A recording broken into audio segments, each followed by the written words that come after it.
Welcome to Your Yes-Filled Life. I'm Brenda Winkle, energetic leadership guide, psychic medium, and somatic coach for ambitious leaders who know their gifts are real and who want to stand fully in them.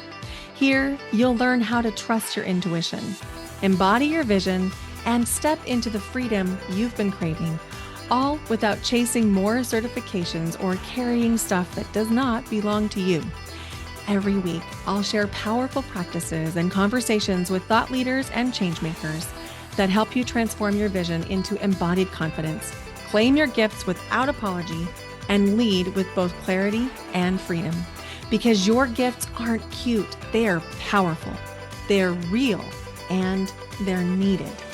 Start today by downloading my free energy audit at brendawinkle.com/audit. It's the exact tool I use to track what's fueling me and what's draining me. It will help you discern between that hit of achievement and true joy so that you can lead with more clarity and impact. This is your space to stop proving, start embodying, and live fully in your gifts. Welcome to Your Yes-Filled Life.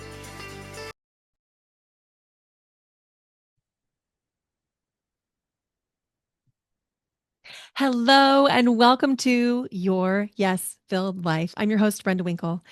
It's my birthday week, and in honor of my birthday week, I wanted to share some of the things that I am taking with me into my next year and some of the things that I'm leaving behind. I'm turning 53 this year, and I have to tell you, I love my 50s. And I'm just feeling really grateful. I love my life. I love my friends. I love the people in my life. I love my business. I love the work I do. I love the place that I live. I love my dog. I love my life. And I'm really grateful for it and so appreciative. And there is a difference between gratitude and appreciation. It's subtle, but it makes a difference over time. And we'll talk about that in another podcast episode, but I just kind of wanted to plant that seed. So when I think about my birthday, it makes me reflect on other birthdays. It's a really natural marker of time. And I was thinking about my identity this year versus other years. And there's been a few really big shifts, and probably you've heard some of them on the podcast. One of the biggest shifts happened, and I didn't even know it had happened. I got an email from a creator named Chris Carr. I'm not personal friends with her. I just am on her email list and I really enjoy her content. She's a health and wellness advocate. And her email was about forgetting her cancerversary. She is a 20-year plus survivor of stage 4 cancer. And she talks a lot about wellness and nutrition, and she has great books like Crazy Sexy Kitchen. And I love that recipe book. Anyway, the title of the email said, I forgot my cancerversary or something like that. And I was thinking to myself, oh, that's interesting. I wonder if I've ever forgotten a major anniversary that was a massive identity shifter. I was thinking about, let's see, what day is it? Let's see, it's February so and so. Let's see, what life events happened on this day? I'm literally searching the archives of my mind for this question. And then I was like, oh, yeah, my divorce. My divorce was final on this exact day in February in 2008. And I was like, whoa, how many years is that? So then I was like doing the math. I literally hadn't even stopped to think about number one, how many years it had been, number two, what day it was on, because it doesn't matter. It's not relevant to my current identity. It's not that I don't care that it happened, but I don't care that it happened. It definitely had an impact on my identity at the time, but I no longer identify or lead with the identity of having been divorced. It's just not how my identity is shaped. And I definitely don't lead with being a survivor of domestic violence. That's not how my identity is currently shaped either. And so I was thinking to myself, wow, we've come a long way in the last many, many years. And And my hope is that you can also reflect on your birthday about how your identity has shifted. And maybe you don't remember those types of identity defining moments in the way that maybe felt activating at different times either. So this year, I feel like has been more internal identity shifts than maybe any year I remember. And I've talked a lot about identity on the podcast because I feel like my identity is going through this evolution. And so I have some things here that I would like to share with you. I have 6 or 7 things that I'm thinking about this week of my birthday. And I'm just celebrating with you openly, and I hope that you'll celebrate with me. And I also hope that you'll use the questions that I'm asking myself as perhaps reflection questions for yourself, whether or not it's your birthday, because I could tell you that asking myself these questions, taking these things along with me, leaving other things behind, is what is behind my own identity shift. So, number one is I have raised the standards in every area of my life for how I want to live, the places that I live, the people that I'm with. And I've done it in a way that I had never done before. It's not necessarily about raising my standards to certain people. That's not it at all. But what I have raised my standards for is the people that are in my life all care for themselves. They take care of themselves. They prioritize themselves and they prioritize whatever their work, mission, or purpose is. And the reason I surround myself with those types of people is I know that if they are prioritizing themselves and they're taking care of themselves, they're not going to be upset at me when I do the same thing.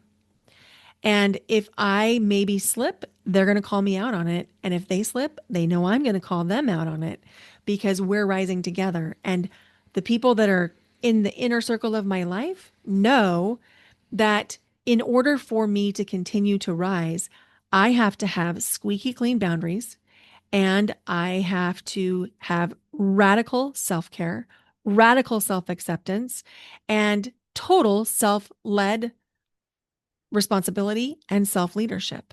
And so I'm raising the standards so that the people in my life, in my inner circle, also exhibit those traits.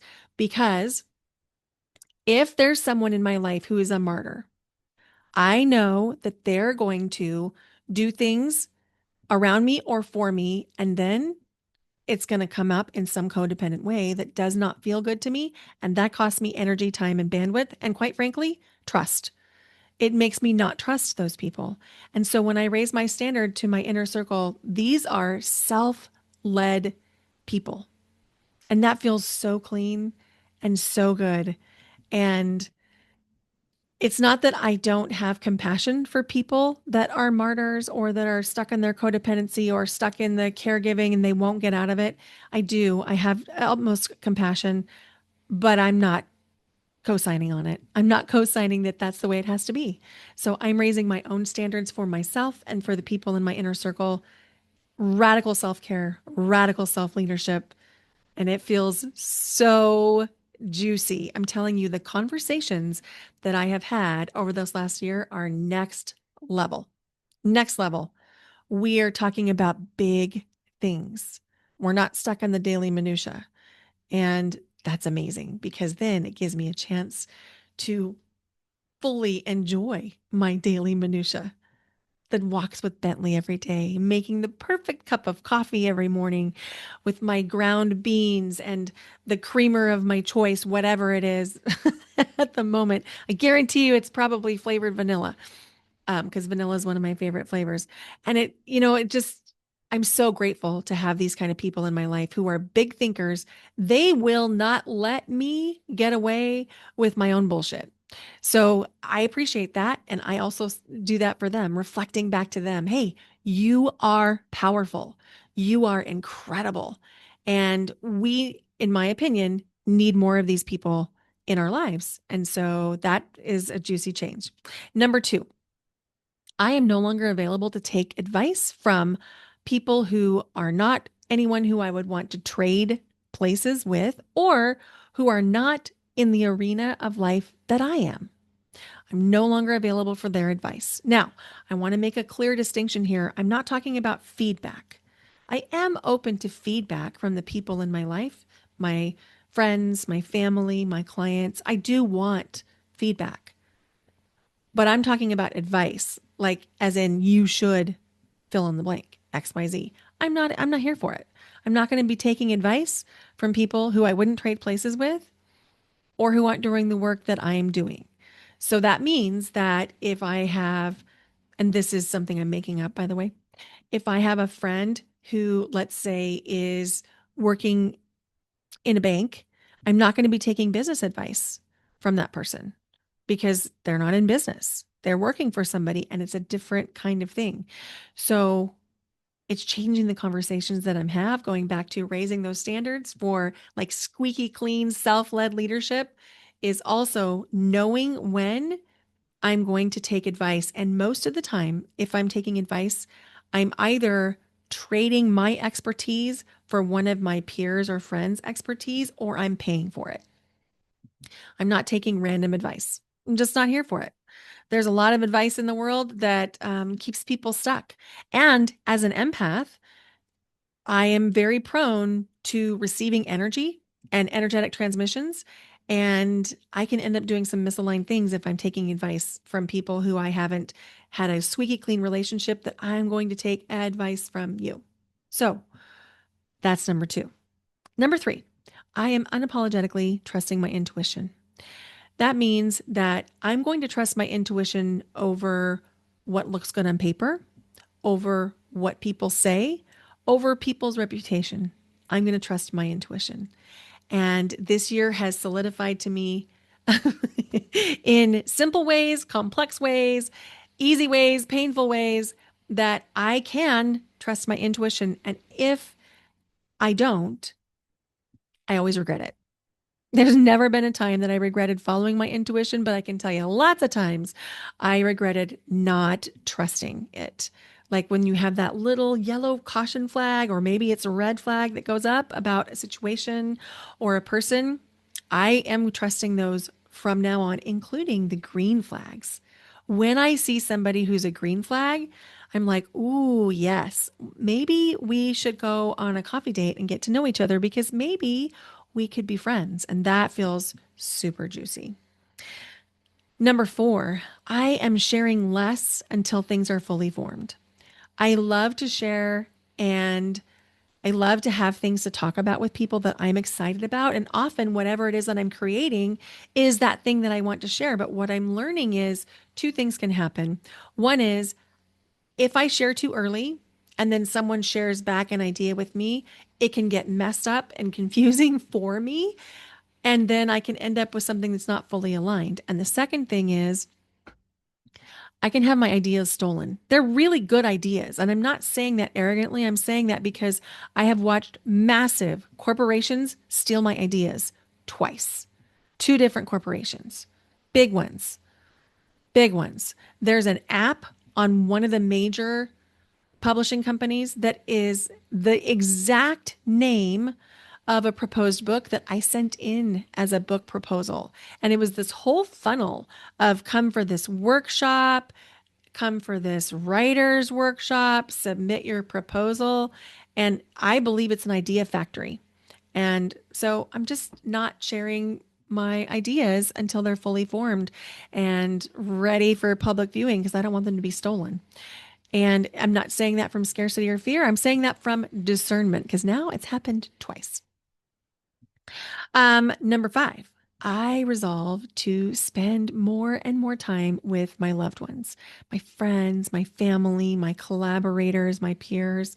I just feel like in the last year, I've really been in hermit mode. And if you look at the astrology, there's really good reasons for that. I'm a Pisces, I'm a Cancer rising, Sagittarius moon. And if you look at all those three signs, that has been a lot about what the last 12 months have been like. And I'm moving out of it and I can feel it. And I'm so excited for the in person connections that are coming. And it feels really juicy to just say, that is one of my top priorities moving forward into my 53rd year. Is it 53rd when you turn 53? Or would it be 54th? I don't know. Maybe you can tell me. And then finally, I am prioritizing joy.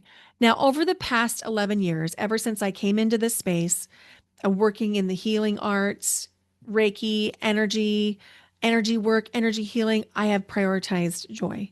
And I'm doubling down on it because I know it matters. I know it works. I know that is the magic elixir for me. So the more joy I feel, the better things are going in my life. So I am prioritizing joy not only every week or every day, but I'm going to find joy in as many moments as I possibly can. And I invite you to do the same. So that's kind of what I'm thinking about at this birthday. And I invite you to take anything that resonates with you, leave what doesn't. And I'm really excited for this next year. And I'm very excited. We just have a few more days by the time this episode goes live of enrollment in the Intuitive Leader Retreat, but I'm so excited. This is the only in person retreat I have planned for 2026. So if you were thinking you'd like to do some in person work together, this is, as of right now, it is your chance. And we're live in just a few days, March 3rd through 5th in Lincoln City, Oregon. This is going to be a chance for you to get clear on like what is it that you want to take with you into this next iteration? How can you step more into that joyful, self-led, self-responsible leadership? That's what we're doing. So I'll put the link in the show notes in case that calls to you. And if it doesn't call to you, that's okay too. If you enjoyed this episode, would you consider sharing it with somebody that you care about, please? Thank you for being along with the journey. Thank you for celebrating my birthday with me. And I appreciate you more than you know. There's a lot of podcasts in the space, and it means so much that you're listening to your Yes Filled Life. Bye for now. Until next time.